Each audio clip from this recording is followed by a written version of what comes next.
Hello guys, kumusta kayo? This is June. My top 5 license agencies for Australia. Ito yung top 5 ko na agency guys dyan sa Pilipinas. Base po ito sa mga pananaliksik ko sa mga kaibigan ko dito sa Australia.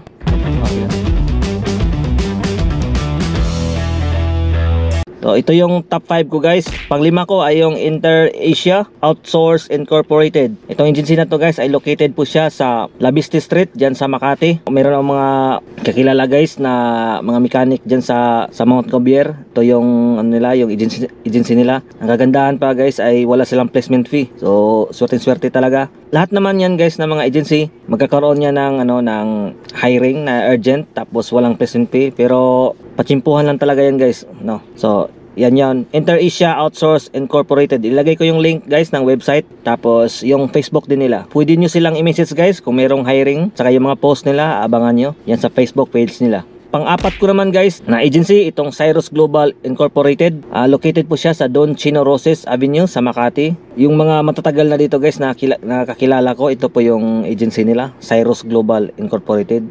Bago ako napunta dito guys sa Australia ay familiar lang ako sa Cyrus Global. Yan yung website, ilagay ko sa baba yung link, saka yung Facebook page nila. Yan, message nyo kung meron silang mga hiring. Tapos yung pangatlo ko, HMO International Recruitment. May mga nurse ako na kilala dito na yan yung agency nila. Saka sa mga tourist din, marami din to. HMO International Recruitment Agency. Located po sila sa Ermita, Manila. Lagay ko rin yung yung website link, saka yung Facebook page nila. Marami din silang mga likes and followers.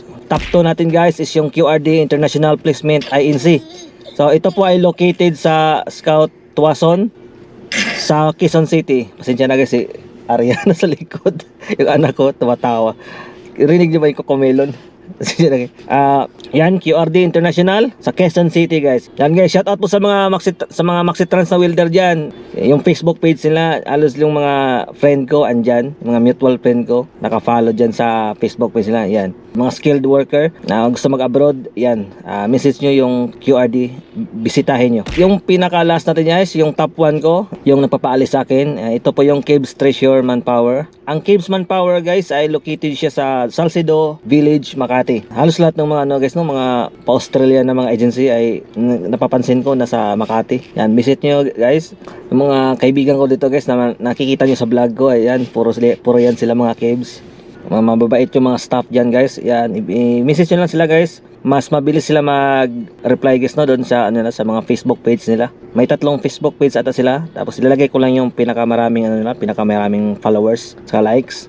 Message nyo guys, palagi kayo nakaabang dyan sa mga post nila. Mag-comment kayo dyan, mag-inquire lang kayo. Advice ko lang guys sa mga mag-apply ng pa-abroad sa mga agency na nabanggit ko, wag nyo pong kalimutan guys yung 5 years experience. Tsaka siguraduhin nyo guys na makakuha kayo ng COA sa 5 years na yan. Kasi yan yung importante. Kasi attach yan doon sa resume natin palagi.